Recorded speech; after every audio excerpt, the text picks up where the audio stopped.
Creative কম্পিউটারের পক্ষ থেকে শুভেচ্ছা। প্রিয় শিক্ষার্থী, যে কোনো ছবির ব্যাকগ্রাউন্ড পরিবর্তন করার জন্য আমরা সাধারণত অ্যাডোব ফটোশপ সফটওয়্যারটি ব্যবহার করে থাকি। এখন অ্যাডোব ফটোশপ সফটওয়্যারের মাধ্যমে যে কোনো ছবির ব্যাকগ্রাউন্ড রিমুভ করতে কিন্তু একটু সময় বেশি লাগে। তো আজকে আমি আপনাদের এমন একটি ওয়েবসাইটের সাথে পরিচয় করে দিব, যে ওয়েবসাইটের মাধ্যমে আপনি খুব সহজে কিন্তু আপনি যে কোনো ছবির ব্যাকগ্রাউন্ড রিমুভ করে নিতে পারবেন। তো লক্ষ্য করুন প্রিয় শিক্ষার্থী, এই ওয়েবসাইটটি হচ্ছে রিমুভ বিজি। তো আমি ভিডিও ডেসক্রিপশনে এর লিঙ্ক দিয়ে দেবো। যাই হোক প্রিয় শিক্ষার্থী, এখন মনে করি আপনি যে ছবিটির ব্যাকগ্রাউন্ড রিমুভ করতে চান সেটি আপনি ডেস্কটপে রেখেছেন। আমি যদি একটু মিনিমাইজ করে আপনাদের দেখাই, লক্ষ্য করুন এই যে ছবিটি আমি রেখেছি, আমি যদি এখানে ডাবল ক্লিক করি, লক্ষ্য করুন এই যে ছবিটির ব্যাকগ্রাউন্ড রয়েছে, আমি ব্যাকগ্রাউন্ড কিন্তু রিমুভ করে ফেলবো। এবার যে কাজটি করবেন সেটি হলো, ওয়েবসাইটটিতে থাকা অবস্থায় আপনি আপলোড ইমেজ এখানে ক্লিক করুন। এখানে ক্লিক করার পর আপনি মনে করি ডেস্কটপে ছবিটি রেখেছেন, সেক্ষেত্রে ডেস্কটপ সিলেক্ট করুন এখান থেকে, তারপর আপনার ছবিটি এখান থেকে সিলেক্ট করে দিন। এবার ওপেনে ক্লিক করুন। প্রিয় শিক্ষার্থী, লক্ষ্য করুন এখানে কিন্তু ছবিটি আপলোডিং হচ্ছে।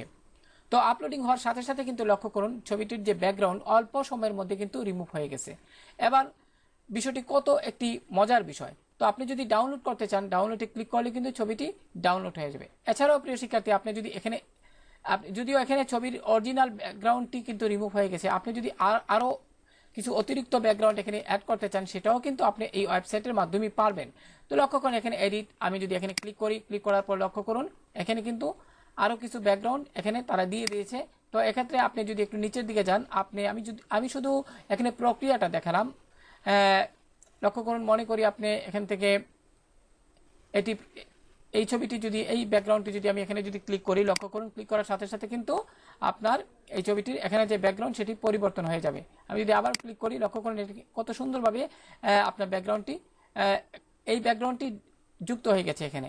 তো আপনি যদি ডাউনলোড করতে চান সেক্ষেত্রে ব্যাকগ্রাউন্ড সহ, সেক্ষেত্রে ডাউনলোডে ক্লিক করলে কিন্তু ছবিটির অর্থাৎ নতুন যে অ্যাড করা ব্যাকগ্রাউন্ডটি সেটি সহ কিন্তু আপনার ছবিটি ডাউনলোড হয়ে যাবে। আর যদি আপনি না চান সেক্ষেত্রে ক্লোজে এখানে ক্রস চিহ্নিত স্থানে ক্লিক করুন, ফলে পূর্বের অবস্থায় ছবিটি চলে আসবে। যাই হোক, এবার মনে করি ছবিটি ডাউনলোড করবেন। আমাদের মূল উদ্দেশ্য যেহেতু আমরা ব্যাকগ্রাউন্ডটি রিমুভ করব, সেক্ষেত্রে সেটি তো হয়েই গেছে। এবার ডাউনলোডে ক্লিক করুন। ডাউনলোডে ক্লিক করার সাথে সাথে কিন্তু ছবিটি এখানে ডাউনলোড হয়ে গেছে। আমি যদি এখানে এই অংশে ক্লিক করে শো ইন ফোল্ডার এখানে ক্লিক করি, তাহলে আপনারা খেয়াল করুন এখানে কিন্তু ব্যাকগ্রাউন্ড রিমুভ হয়ে কিন্তু ছবিটি দেখা যাচ্ছে। তো আশা করি প্রিয় শিক্ষার্থী, আজকের এই টিউটোরিয়ালটি খুবই আপনাদের সহায়ক হবে। যারা ফটো এডিট নিয়ে কাজ করেন তাদের ক্ষেত্রে খুবই সহায়ক হবে। তো আমি ভিডিও ডেসক্রিপশনে এই ওয়েবসাইটটির লিঙ্ক দিয়ে দেবো, যাতে করে আপনারা সহজেই এই ওয়েবসাইটটিতে প্রবেশ করে কাজটি করতে পারবেন। তো ভালো থাকুন সবাই, আল্লাহ হাফেজ।